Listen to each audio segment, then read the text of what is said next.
Assalamualaikum warahmatullahi wabarakatuh. Salam guru penggerak, tergerak, bergerak, menggerakkan. Berjumpa lagi dengan saya, Sulaiman SPDI, CGP Rekognisi Angkatan 10 dari SD Negeri Karangdayu, Bono, Bojonegoro. Dalam kesempatan kali ini, saya tidak sendiri, melainkan ditemani oleh rekan saya, yaitu Bapak Eko Heri Baptono. Assalamualaikum Pak Eko. Waalaikumsalam Pak. Bagaimana kabarnya hari ini Pak Eko? Alhamdulillah saya sehat, semangat, selalu bahagia Pak. Oke, alhamdulillah ya kabarnya Pak Eko sehat, ya semangat dan tentunya bahagia. Nah, mungkin Pak Eko bisa memperkenalkan diri, siapa ini Pak Eko? Baik Pak Sulaiman, terima kasih. Perkenalkan saya Bapak Eko Heri Baptono sebagai guru di kelas 6 SD Negeri Karangdayu, Bono, Kabupaten Bojonegoro. Oke, terima kasih Pak Eko ya. Beliau adalah satu rekan saya di sekolah, Bapak Eko Heri Baptono. Nah, pada video kali ini kami akan melaksanakan serangkaian kegiatan supervisi akademik dengan pendekatan paradigma coaching. Ya, di mana saya selaku supervisor nanti akan melakukan kegiatan observasi pembelajaran di kelas yang dipegang oleh rekan saya, Bapak Eko Heri Baptono. Adapun untuk tahapan-tahapan yang nanti akan kami lakukan dalam kegiatan supervisi ini nanti, ya ada 3 tahapan. Yang pertama yaitu kegiatan pra-observasi. Kemudian yang kedua adalah kegiatan observasi, dan yang ketiga adalah kegiatan pasca observasi. Dalam kegiatan pra-observasi nanti, kami akan melaksanakan proses coaching atau percakapan pra-observasi, di mana tujuan dari kegiatan ini adalah untuk membangun kepercayaan dan juga kesiapan guru dalam melaksanakan kegiatan pembelajaran sebelum dilaksanakannya supervisi kelas. Nah, di sini nanti juga coach atau guru bisa menyampaikan atau dia berkesempatan untuk menyampaikan rencana pembelajaran yang telah dibuat, dan pastinya juga bisa menyampaikan apa pula yang menjadi aspek-aspek yang ingin dikembangkan di dalam proses pembelajaran. Kemudian yang kedua yaitu kegiatan observasi.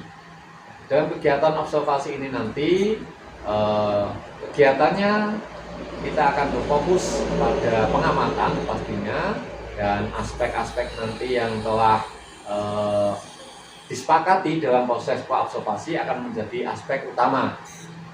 Akan diambil data-data dari kesepakatan awal yang dilaksanakan pada tahap pra-observasi. Dari data ini nantilah yang dijadikan sebagai umpan balik dan juga refleksi dalam proses kegiatan yang ketiga, yaitu kegiatan pasca observasi. Nah, dalam kegiatan pasca observasi ini nanti kita akan melaksanakan coaching yang kedua kalinya dalam rangka coaching pasca observasi. Di sini tentunya kami menggunakan data berupa analisis dari proses kegiatan observasi yang telah dilaksanakan, kemudian akan terjadi proses umpan balik, di mana di sini seorang guru atau coach akan diajak untuk mengekspresikan sejauh mana hasil dari kegiatan observasi yang sudah dilaksanakan, dan pastinya juga merencanakan tindak lanjut untuk pengembangan diri pada kesempatan berikutnya. Baik, tanpa berlama-lama, langsung saja kita ikuti kegiatan supervisi akademik dengan pendekatan coaching yang akan kami laksanakan. Selamat menyaksikan.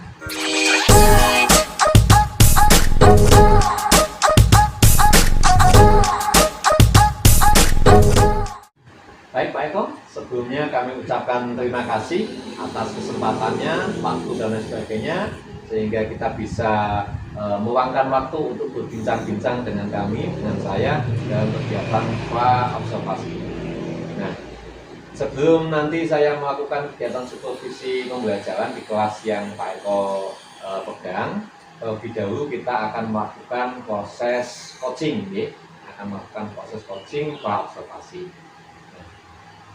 Adapun tujuan dari kegiatan ini, tujuan dari diskusi kita kali ini, percakapan observasi kali ini adalah sebagai persiapan awal ya, sebagai persiapan awal sebelum Bapak Eko melakukan kegiatan pembelajaran agar lebih siap dan lebih percaya diri di dalam proses pembelajaran. Sehingga ini akan memberikan pembelajaran yang lebih baik lagi bagi peserta didik atau murid di kelasnya Pak Eko. Nah, ada beberapa pertanyaan ini Pak Eko ya. Ada beberapa pertanyaan yang ingin saya sampaikan kepada Bapak Eko. Oke. Pertanyaannya gini Pak Eko ya. Yang pertama terkait dengan mata pelajaran. Saya kan belum tahu ya mata pelajaran apa nanti yang akan panjenengan sampaikan, kemudian materinya apa, dan pastinya yang ingin saya tahu juga adalah tujuan pembelajaran dari materi yang panjenengan sampaikan kepada peserta didik itu apa. Ini perlu saya tanyakan kepada panjenengan.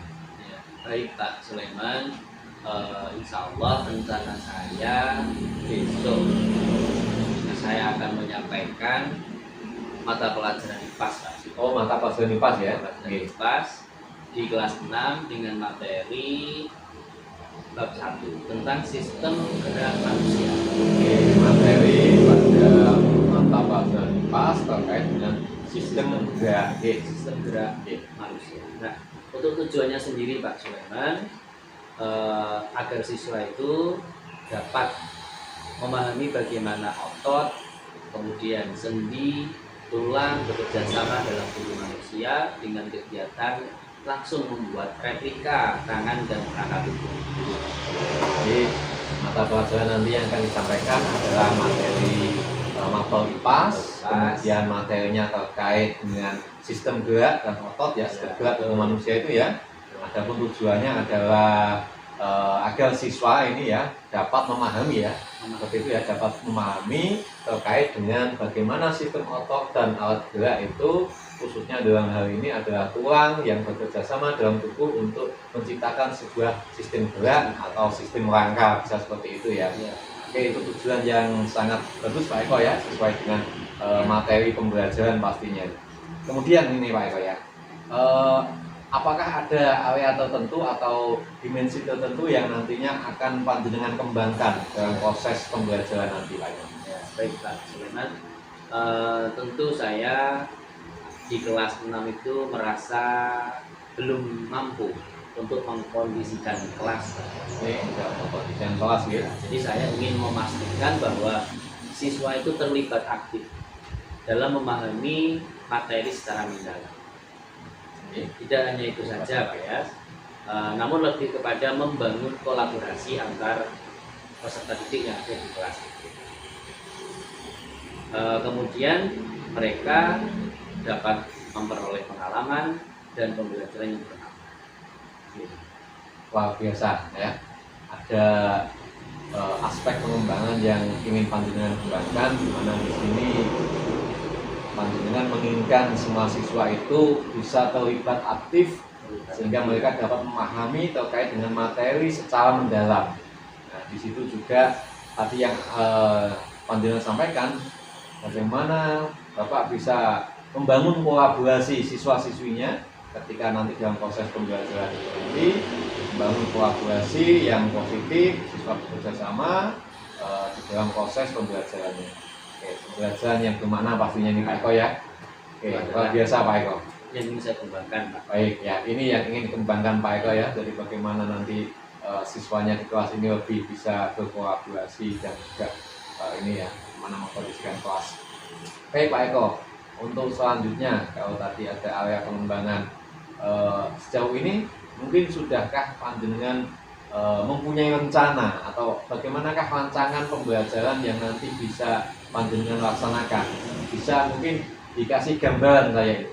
Nanti pembelajarannya itu seperti apa yang akan dilaksanakan oleh Pak Eko ini? Bisa disampaikan mungkin. Kalau melihat kondisi kelas Pak ya. Jadi kelas 6 itu memang dari berbagai karakteristik yang bermacam-macam. Bermacam-macam karakteristik. Ada yang visual, audio dan sebagainya, sampai ke psikomotor.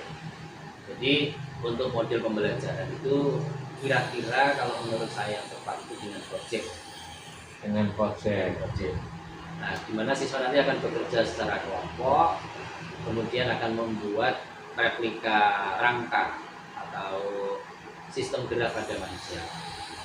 Kemudian strategi yang saya lakukan yaitu akan menjelaskan secara singkat, kemudian membagi siswa ke dalam kelompok-kelompok untuk bekerja, dan akhirnya mereka bisa mempresentasikan hasilnya dengan percaya diri.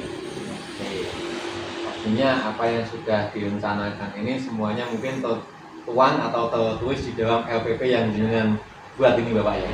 Jadi di dalam rencana pembelajaran atau modul ajal ya Pak ya, saat ini yang digunakan adalah dalam strategi yang nanti digunakan. Pak Eko akan memulai dengan memberikan penjelasan singkat, kemudian juga akan melakukan proses pembagian kelompok karena tadi ada siswa-siswanya yang beragam ya.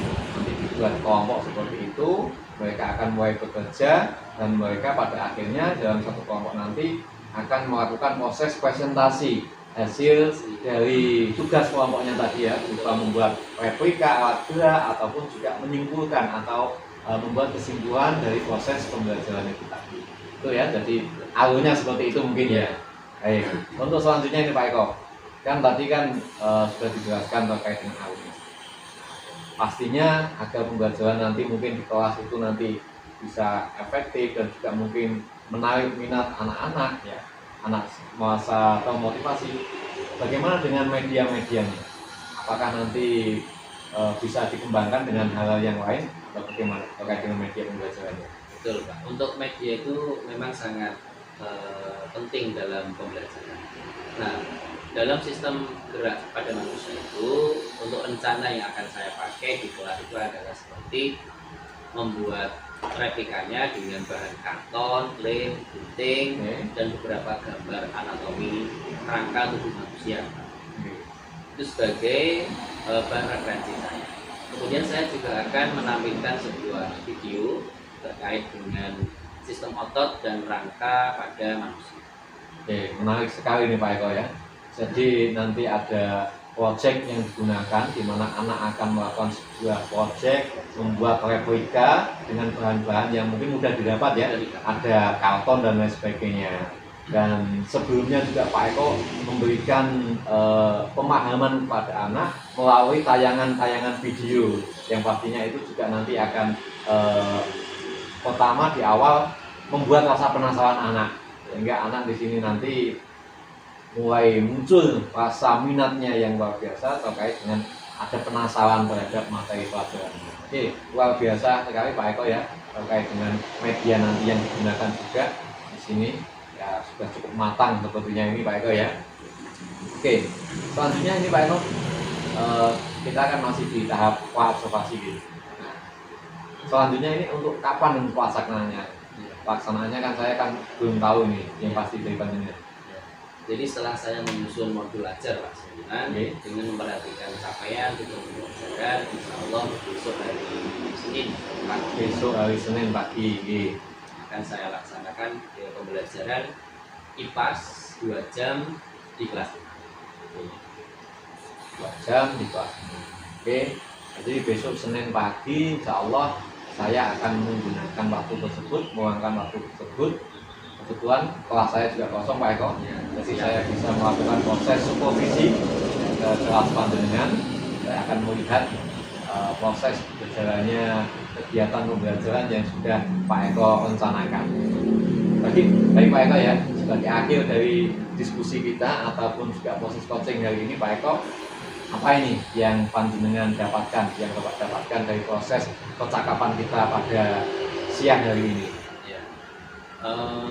Saya ucapkan terima kasih sebelumnya Pak Suleman, sama-sama membantu saya dalam mengembangkan kemampuan diri saya dalam hal mengajar Pak.